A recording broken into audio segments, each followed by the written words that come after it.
Today we're making my Nashville hot chicken sandwich. It is so simple to make. It's baked instead of fried, but it's so crispy. Let's go make it.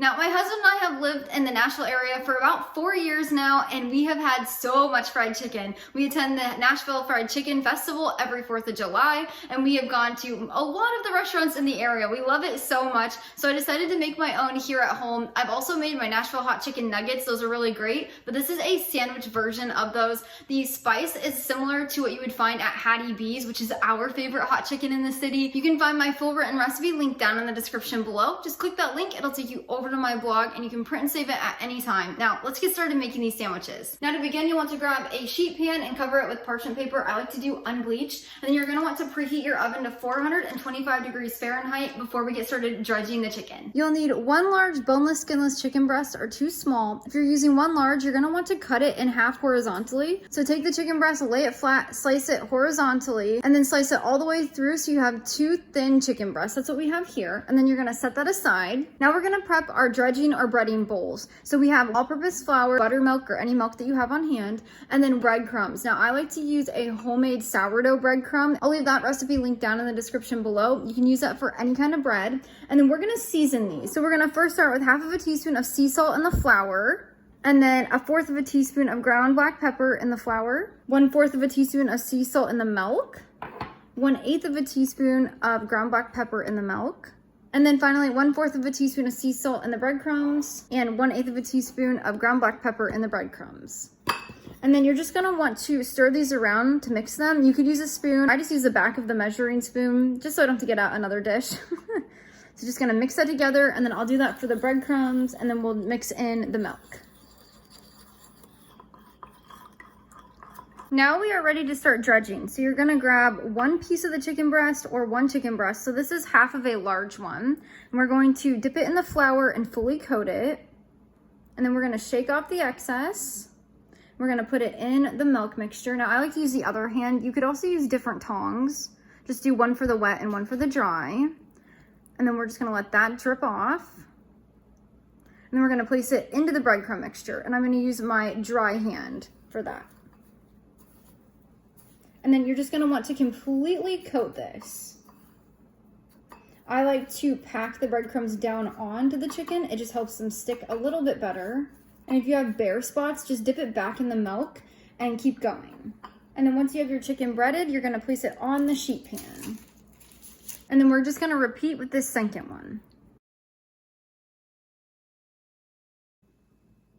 Now for the leftover flour, breadcrumbs, and milk, you can discard that, or if you want to save it in your fridge for up to 2 days for breading more chicken, you're more than welcome to, or you can freeze it in the freezer for up to 3 months and use it again for dredging chicken. Do not use it for anything other than just breading chicken. You don't want to cross-contaminate anything. As always, it's very important to wash your hands with soap and water after we're done messing with raw chicken. Once your chicken is breaded, we're gonna pop it in the 425 degree preheated oven for 20 to 25 minutes until the chicken is baked all the way through and it's crunchy. Do not flip them while they're baking. They get way more crispy when they've been left alone while they're baking.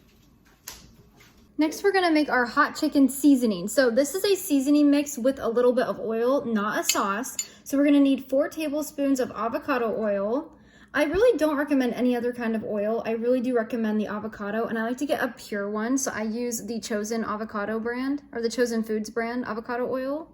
Next, we'll add in 1 teaspoon of sea salt, 1 teaspoon of ground black pepper, 1 teaspoon of cayenne pepper, 1 teaspoon of paprika, not smoked, just regular paprika, half of a teaspoon of chili powder, make sure it's salt-free, 1 teaspoon of garlic powder, make sure it's not garlic salt, just regular garlic powder. And finally, a teaspoon of brown sugar. Now, I like to use a brown cane sugar, and I like to use dark, but you could use light brown sugar too. Now, we're just gonna take a whisk, and we're gonna mix this until everything's completely combined. Now, while we wait for our chicken, we're just gonna set this aside.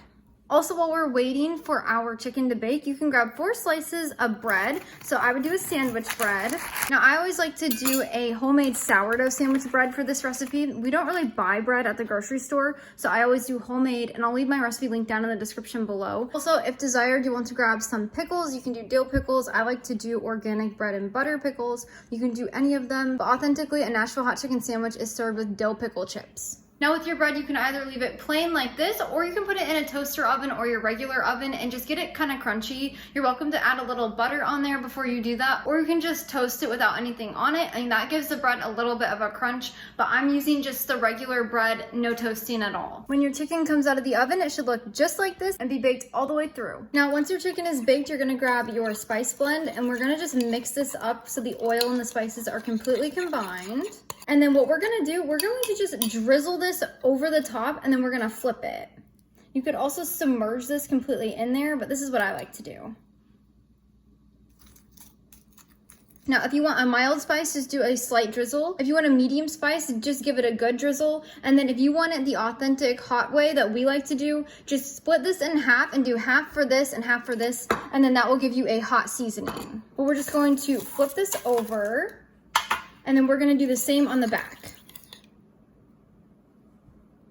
And then use your spoon to kind of spread it. It does seep into the breading really quick. And then we'll repeat for the second one, and then we'll be ready for the bread. We're gonna grab it and put it on 1 slice of bread.